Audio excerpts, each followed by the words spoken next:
Hello, fellow ag nerds. Thank you so much for joining me for this episode of the Future of Agriculture podcast. My name is Tim Hammerich, and if you believe that agricultural innovation is a big part of the solution to many of our world's most important problems, you have found the right show. Today's episode is a good follow-up to last week's episode about one example of how Agtech is helping smallholder farmers in developing countries. We're also talking about the potential for Agtech in developing markets in this episode, but from a different perspective. My guest, Igor Buchatskiy, sees real opportunity in very large integrated agricultural operations in these markets. So, whereas last week we were focused on smallholder farmers, today's episode is about the very large, sophisticated operations that are hungry for technology and innovation in the developing world. Before I introduce you to Igor, I want to make sure that you know that one of my favorite ag podcasts, Fieldwork, is back for an all-new season. Co-hosts Mitchell Hora and Zach Johnson, who you may remember from episode 205 last year, are back to talk all things sustainable ag. This season, they'll tackle financing farm innovation, carbon markets, new sustainability standards in crops like cotton, and so much more. They're also doing a special focus on Washington County, Iowa, where Mitchell lives and farms, which has a very strong conservation culture. What's the special sauce? Well, listen and find out. Episodes drop weekly on Wednesdays. You can find them at fieldworktalk.org or wherever you get podcasts. Thanks, guys, for supporting the show, and best of luck on the new season. So, as I mentioned, Igor Buchatskiy is on the show today. Igor is a mechanical engineer by training, but after getting his MBA from the Booth School of Business at University of Chicago, he started a career in management consulting. That led to a job with a family office back in his home country of Ukraine. It was in that role that he discovered his love and fascination for the first time in agriculture in 2007. Since that time, he's worked all over the world with agricultural operations and ag tech startups. He's a mentor for the Techstars Farm to Fork program, a board advisor to multiple ag tech startups, and in the process of raising his first venture fund. He's based in Boston, but you never know in the world where he's going to be. In fact, at the time of this interview, he was working on a project in Saudi Arabia. I'll drop you into the conversation here where Igor is describing going back to Ukraine to work for that family office and finding his true calling of agriculture.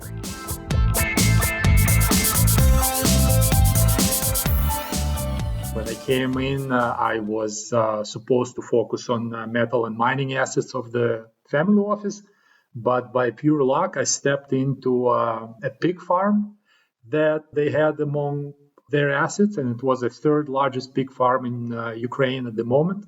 We had about 100,000 pigs, fully integrated, our own land, our own feed mill, our own nucleus for breeding, everything all through the chain. And to tell the truth, Tim, it was love from the first sight. It was a revelation. Seriously, I thought, wow, that's what I should have been doing for the last 10 years instead of mechanical engineering and management consulting, because it was just amazing experience.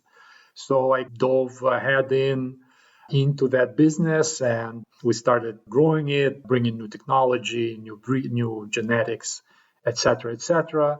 After that business was sold, I went to work for a large crop farming operation. We had about 70,000 hectares, which is roughly 200,000 acres in Ukraine, growing mostly your typical commodity crops, corn, wheat, barley, oilseed, such as sunflowers and rapeseed. And after that project was sold, I went to work for ED&F Man in Ukraine. ED&F Man is one of the largest and oldest sugar traders, and they had, again, their own farm and their own sugar mill in Ukraine with about 18,000 hectares, irrigation, sugar mill, the whole 9 yards. So I had, a privilege and a good luck to be exposed to all the major sort of sectors of agriculture. And finally, in mid-2019, I thought that it would be a good idea to raise my own fund and start investing myself. So we put together a team of people with a good and very diverse background to farmers, me and my other partner, Silvia Petaneto, and two other gentlemen, one with investment banking background, Vitaly Simonenko, and another one with a technology background, Dan Diach. And we started fundraising.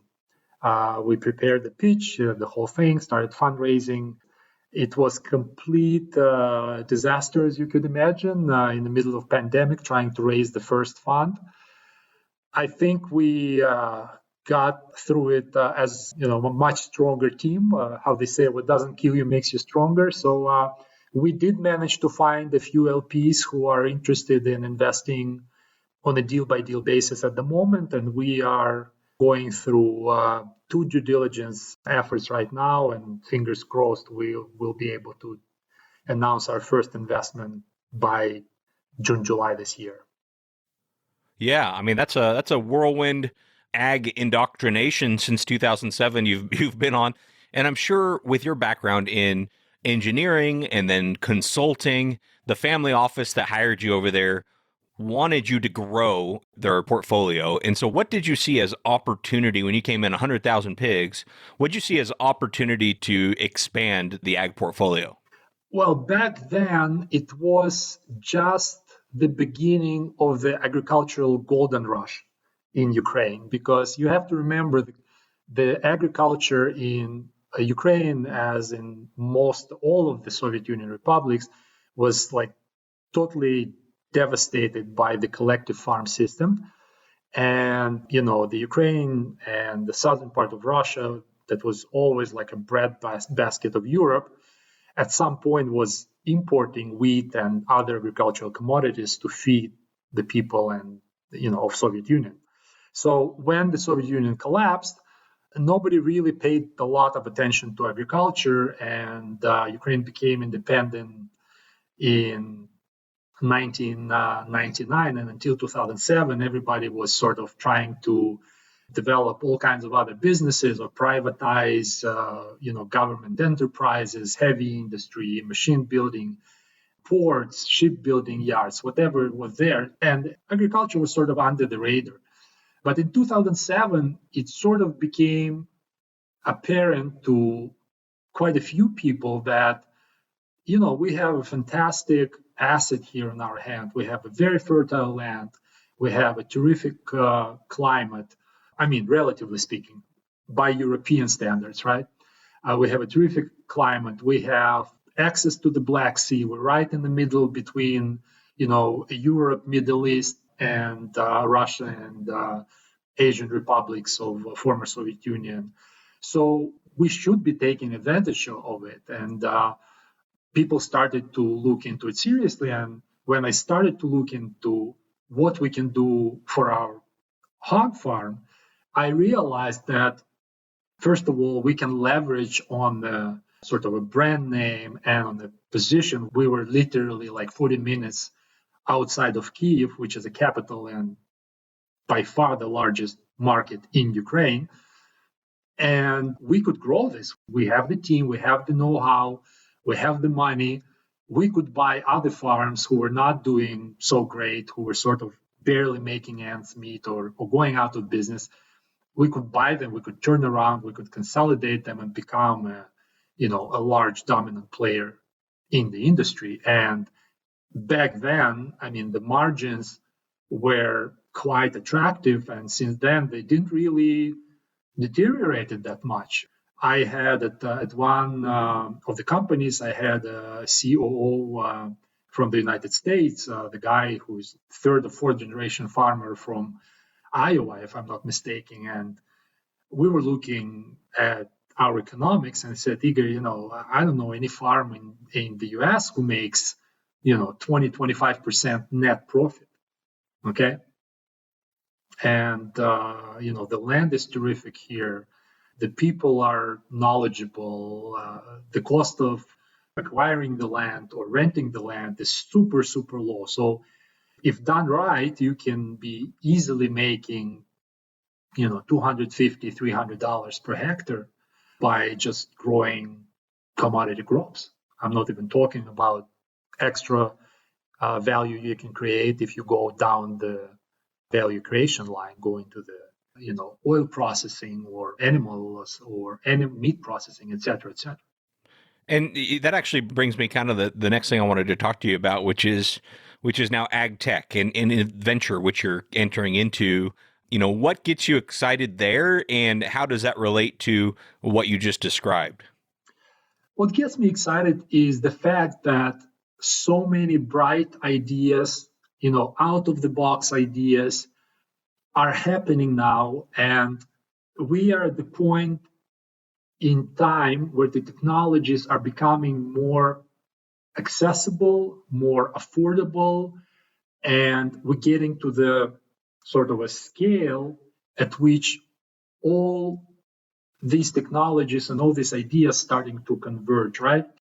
Like 10 years ago, those farm management systems that are using satellite images or all these new technologies were impossible to think of because the images were not available, the resolution was not good enough, the technology was not there to analyze this, and the people didn't have equipment to implement what they could get from those images or those ideas. And now it's actually all happening, and it's all happening at the same time on different sort of directions. It's really, I think, one of the major issue what you actually highlighted in one of your blogs is that there is a fatigue in farmers, right? They're just getting overwhelmed with all those new ideas and innovations and new gadgets and new technology. They're getting like, oh my God, what do I do? Where do I run? And what do I start doing first? You had mentioned that, one of the opportunities was sort of integrating these operations, like the fully integrated hog operation that you played a part in. Is that still a big opportunity in countries like Ukraine? And maybe talk about where they stand in terms of, having integrated operations. I think in generally, I would say yes. However, when people saw the opportunity, they jumped on it and capitalized and took advantage of it rather fast. So when I was preparing for this call, I went through the list of top 5 farming enterprises in Ukraine and in Russia, the markets that are, near and dear to my heart. And I realized that almost all of them are already vertically integrated, right? So if you look at Ukraine, you have like top 3 are the companies that 2 out of those 3 are completely vertically integrated. So for instance, number 1, land owner, right? They don't own the land per se, but they have a long-term agreements with the landowner, so they lease the land on like 10 or 15-year basis. So the company is called Kernel, and they have 550,000 hectares of land under management, which is even more impressive in acres. It's roughly 1.4 million acres, right? So those guys are fully vertically integrated. They have their own farms. They have their own oil crushing plants. They have their own terminal. They have their own fleet of trucks to take the oil and fat to the terminal. So they are completely incorporating all the margin along the value chain, right? And the next on the list is Ukraland Farming. They have 500,000 hectares, and they are the largest producer of eggs in Ukraine. Okay, and so on and so forth. You go to the number 4, MHP. It's the largest producer of poultry. I think they're actually the largest producer of poultry in Europe at the moment. Okay, and the number 5 on this list, Astarta. They're the largest producer of sugar in Ukraine. They have everything. They have, their own land. They have their own sugar mills. By the way, the sugar mills produce a lot of molasses and sugar beet pulp, which they use to feed their own dairy cows. Dairy cows, they produce the dairy milk, etc., etc. So those guys try to incorporate every opportunity along the value chain. The same thing in Russia. The number 1 company in Russia, Prodimex, 790,000 hectares under management. the largest producer of sugar in Russia. Number three, Rusagro, 675,000 hectares under management. Number one producer of pigs. They're also a large producer of sugar, a large producer of oils and fats, a large producer of poultry, and some other products of processing. So you could see that those guys already taking advantage. I think that there is definitely room for smaller players, and they are there. But in Ukraine and Russia, the predominant model is to get into the value chain as far as you could, to make sure that you're controlling as much as you could and you're incorporating as much of the margin as you could. Okay, interesting. And now bringing things back to technology here, where do you see these who are, who you just said are kind of going to be developing the purchasing power in agriculture? What specific types of technologies do you see these large integrators needing? One of my sort of favorite points of discussion with the startups is that most of them don't realize the opportunity that developing markets present. I'll give you an example. I was advising one farm management software company, and they were like, the hottest thing in the US, and they were growing, and they had under management of their farm management software about 20,000 hectares, if I'm not mistaken, something like that, right? And they had a portfolio of around 250 farmers to get to that number, right? Because the agriculture is very fragmented, especially when it comes to the crop farming. So when I saw that, and I really liked the product, I really liked the software, and my first thought was like, guys, you have a huge labor force trying to knock on the door of those farmers, sending them emails and letters and trying to get them one by one. And each farmer you get, there's a huge celebration, and each of them brings 200 hectares into your portfolio, and everybody loves that. And it's great.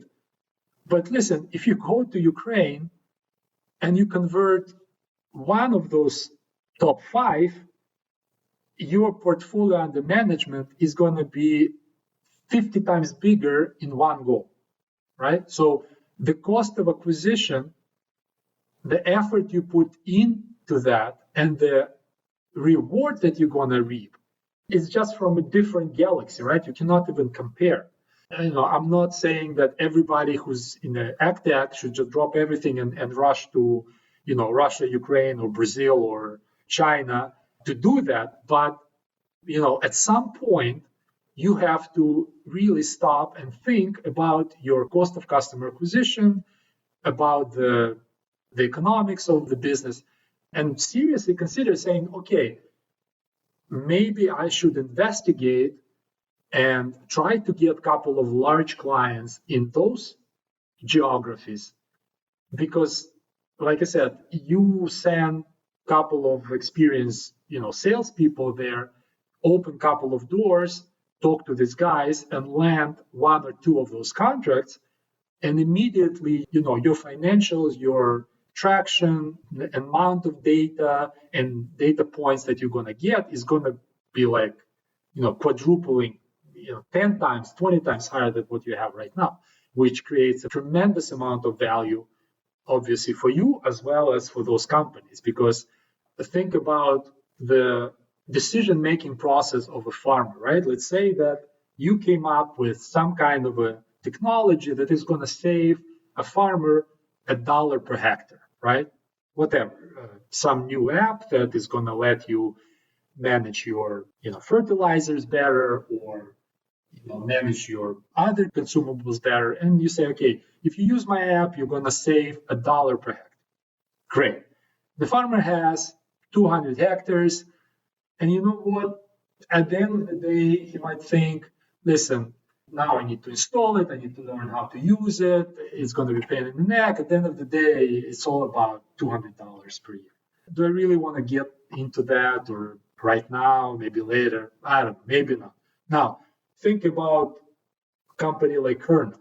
550,000 hectares, $1 per hectare, it's $500,000 in saving. Now, would they look into that? Absolutely, they would. Would they be willing to invest into that technology? No doubt about it. Do they have time, money, people, and resources? Of course they do. So this is my logic when I sort of advocate entrepreneurs to look across the ocean or to look into those geographies for growth, because it's happening. And by the way, those guys are not waiting for entrepreneurs from the United States or Israel or Western Europe to come to them. They have the local ecosystem already. They already have technology there that either replicating or creating solutions for their problems. So I think that there's still plenty of opportunity, but it's not going to be there forever. And for someone in a place like the U.S., or I would assume also like maybe Canada or Europe, going to one of these countries, it seems daunting, and there's so much risk already in growing a startup that it just feels riskier. Are there any risks that they should be aware of when kind of wandering out into a place like this with a new startup? No, absolutely, Tim. I mean, you are hitting all the right points, and that's exactly what's happening, because like my partner Silvio likes to say, he's a third generation farmer from Brazil, and he's helping a couple of companies right now to enter Brazil. And those guys, when they came to him, they said, I mean, Silvio, we know where Brazil is on the map, but we really have no idea how to do business there, where to go, where to start. And you're absolutely right. You need to find a right channel, a right partner.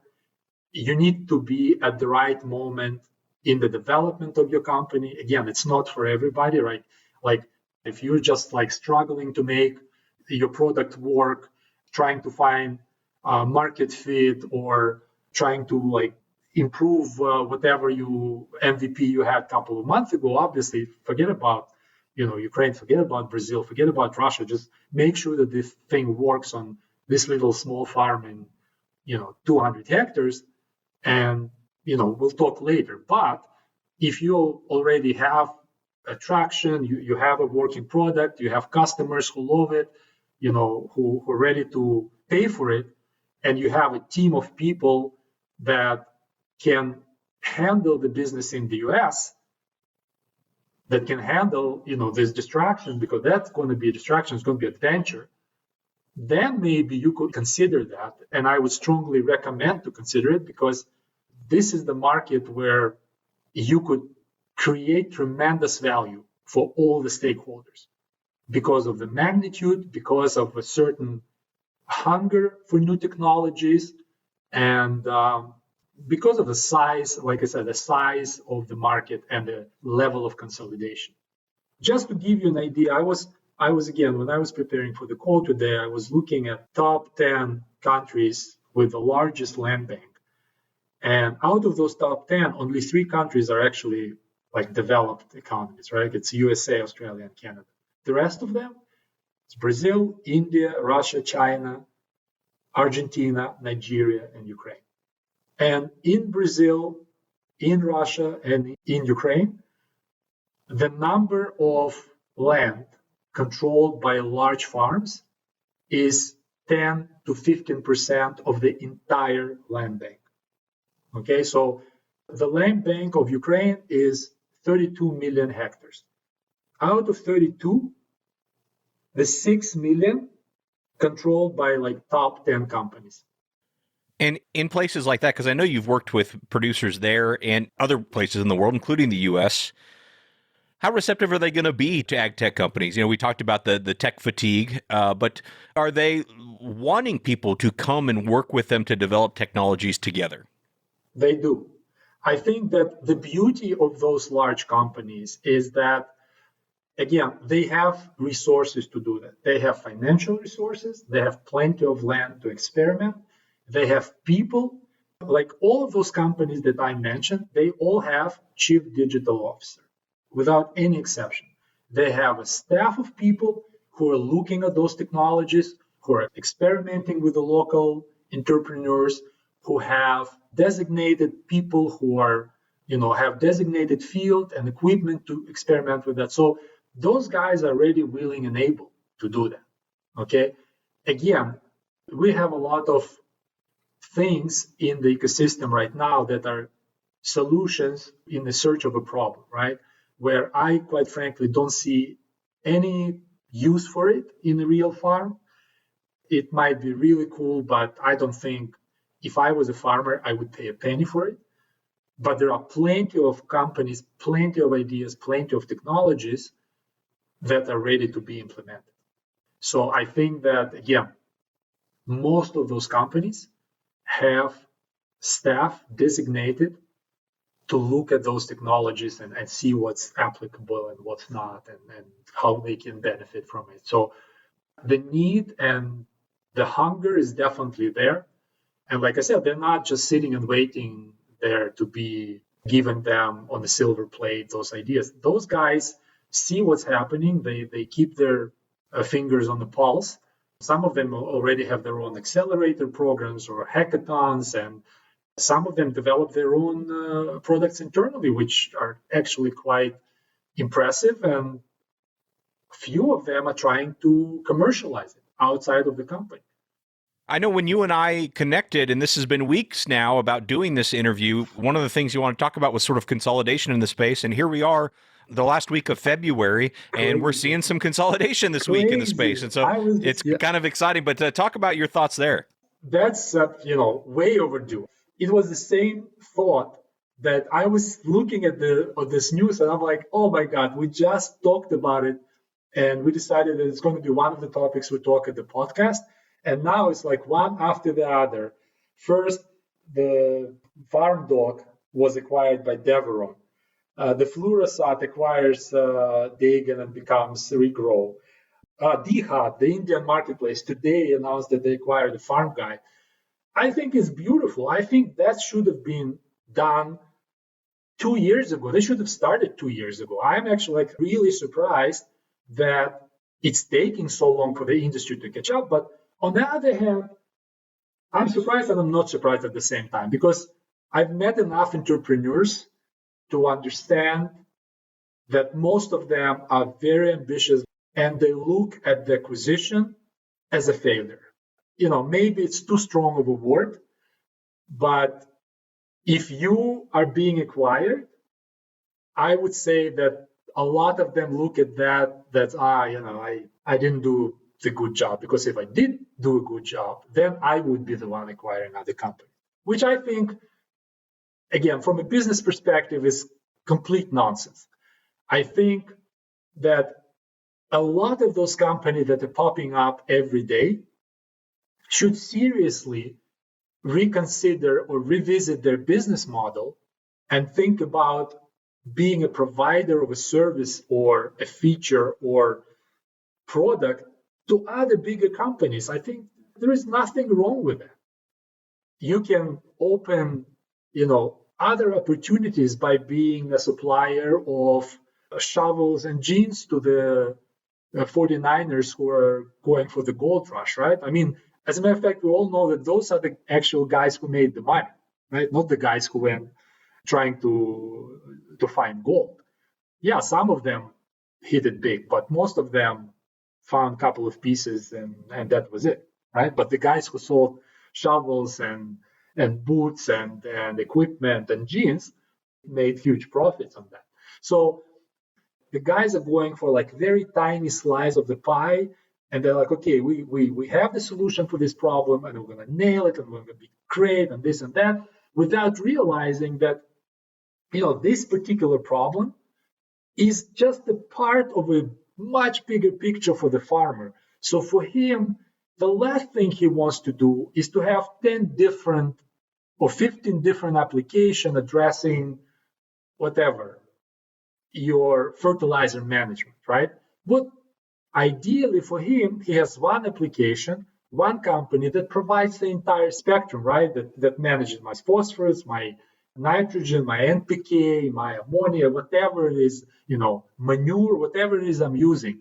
So instead of trying to go and sell the farmers this little idea of, managing this particular, micro element, Why don't you go to a company that is already doing it and say, guys, listen, you're doing this. Here's the product that would fit your portfolio perfectly. We developed it, we tested it, or whatever. Maybe we need some money to test it, and maybe we need your access to the farmers to do a MVP and market fit.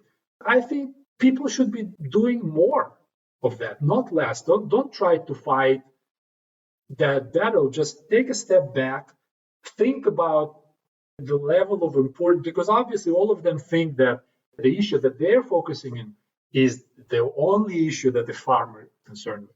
That before that, everything was like, okay, it was fine. But now that we show up with that particular feature or that particular idea, now this is going to be like, earth-shattering and disruptive, exactly, Tim. You read my mind.